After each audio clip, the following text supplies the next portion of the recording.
All right, here we go. We are approaching 5 hours of podcasting today at Orlando here. Jamie, you with me still? You still with me? I'm barely hanging on. No, All right. I'm having a blast. I'm glad. It seems like you've been, and for those of you who have been watching since our 9:30 start, you could see the progression of her first interview to now just letting it loose. It's so much fun. It takes a minute to get used to it because there's echoes happening. There's people here. There's people live behind us. What's up, everybody? I see Heather Bramley. I see Jed. I see Lori Guion. So this is just happening as we speak. So things just rolling, and I've been really thrilled to partner with Identity Automation to make this happen, and definitely for Jamie Donnelly for making this flow, having a lot of fun, and hope it's something that we can do again. So Jamie, thanks for joining. Thank you. I'm excited to be here. Awesome. Talk about your work with Identity Automation. Yeah, I'm the engagement director with Identity Automation. I work with the teachers, the IT directors, all of the above, our customers that we connect with and support them through different engagement activities like today. And then we also have training courses that we provide, so helping to support that and work for the marketing team to help with events like FBTC. Awesome. And I want to welcome in our next guest. We have Kara Rubinson from Palm Beach County School District. Thanks for joining us today. Thank you for having me. All right, Kara, we're going to ask you the first question about your expertise, what you're really passionate about, what brought you to FBTC, and a little bit about your background, if you don't mind sharing. Sure, of course. So should I dive right in? Or? Yeah, let's go for it. Okay, so I have been with the Palm Beach County School District for pretty much my entire career, 35 years. And Wow. then and unlike most people, a lot of people start as teachers and they work their way into ed tech, IT. I've actually been in IT the entire 35 years. Wow. So yeah, different roles, of course, through the years. Prior to the job that I have right now, I spent about 15 years as the general manager in the applications department. So deploying large enterprise-wide applications to either students or staff. And I really loved that job for about 15 years. And then a couple of years ago, our CIO asked me if I would take on the role of the director of technical operations, which is what I've been doing for the last about 2 years. Yeah. And technical operations is quite different than some of the other things I've been doing. I am over the help desk, and we have a field support group that goes into the schools and helps schools use technology and fix technology when they need to. I also am responsible for the device and deployment of devices. So we are a one-to-one school district, and we have almost 200,000 students. So that's a lot of Chromebooks. Wow. Yeah. That is awesome. Yeah. And such big responsibility because it's a lot of things that I talk about it sometimes with the work that I do in technology. It's like a utility. You just expect it to work. Exactly. Like yeah. when you turn on the light, you want the light comes on. You turn on the hot water, you're expecting hot water to come on. Yeah. And when the kids open their computer, they're just expecting it to work. And that's not always the case. So with your role, how has it been working in collaboration with schools? Because you don't just sit somewhere and do your work. You at some point have to pass out devices. You have to be a part of the school community because we're all part of this together. So how is that intersection with the school day and school buildings? Right, absolutely. So we have what we call a school tech in each school, and that school tech is our liaison on the technology for that campus. And in my role in the technical operations, we work daily with that school tech and of course the principal to make sure that the devices at that campus are working and we have enough. Student testing is a big deal on Chromebooks, and student testing is coming up. I got to make sure that all my Chromebooks are working. So it's a daily conversation, and then our field support group is always going out to the schools when necessary to work with that school tech to make sure those devices are working as required for testing and for the project-based learning that the students are doing. So it's a daily conversation with principals in our school techs.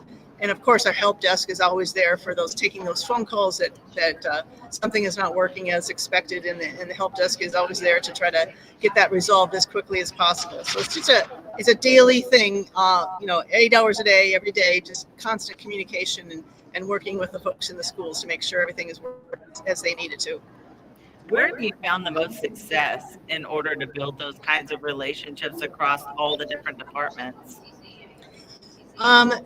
Just there's a lot of different tentacles to that. We have to have we have some neighboring departments in our school district that help us, and we have our educational technology department is separate from IT for our school district, Right. but we work obviously very, very closely with them when it comes to the type of devices that students need to be successful, and deploying. We're getting ready to do a Chromebook refresh because now it's been 5 years since the pandemic started, and the idea of replacing 200,000 Chromebooks is just very, very daunting. So we have to work hand in hand with the folks on the academic side to make sure that we're doing it in a manner that does not disrupt academics. So it's working with those department folks that have a hand in that, and obviously the schools, and we have to have that close relationship with the principals to make sure that they are getting what they need in that timely manner as well.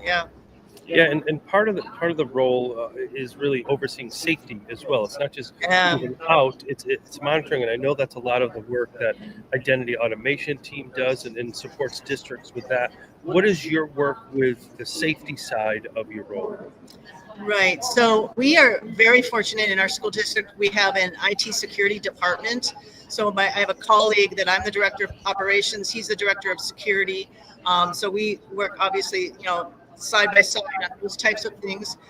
They have constant monitoring of student accounts and student devices to make sure there's anything, there's hacking or whatever is happening in the background. We have a student single sign-on portal, so the students have that ability to just easily get into the applications they need to get into.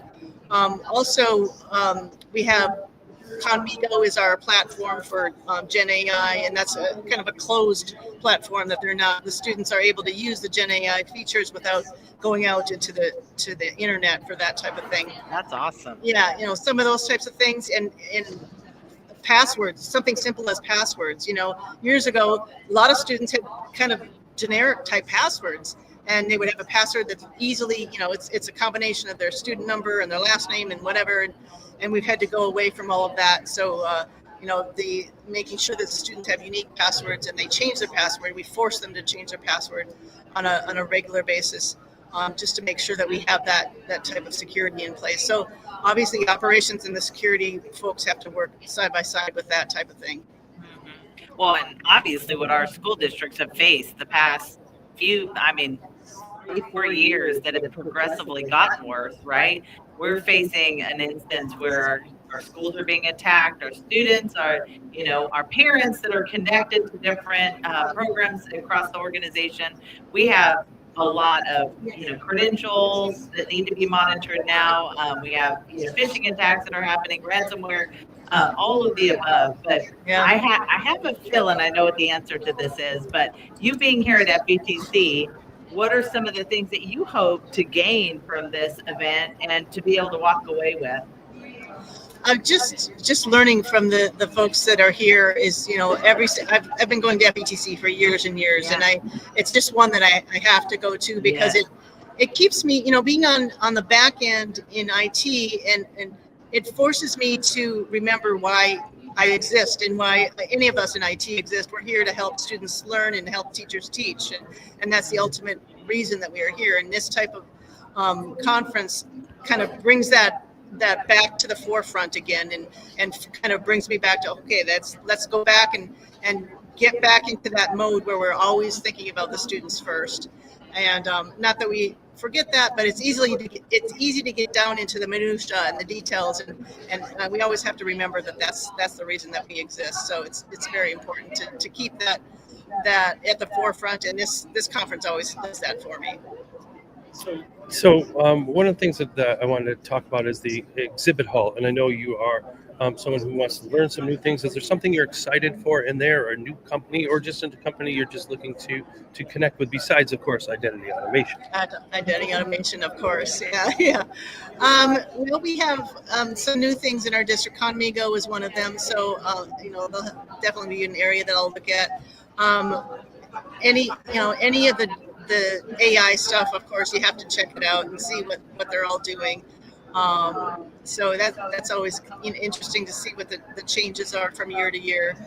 And just some of my other vendors, and back to the minutia of operations, I have to talk to the folks at Dell and HP and Lenovo and all those kinds of that. What are their devices? What's the latest models that they're bringing that are student focused and that are best for our students. So we kind of just have to get back to those basics sometimes, and this is a good place to do that as well. Of course, this podcast, the theme is Stronger Together. So the whole concept here looks different really for every person that's come here. They've all shared what that means for them. So we want to give you an opportunity to share what that means for you professionally, personally, being here at FETC, all of the above. Stronger Together is just about collaboration and connection. I guess it has to be that's we're only going to be successful if we connect and collaborate. And I see, IT staff sometimes can kind of get in their little cubicle, and especially programmers, get in their little zone and just code.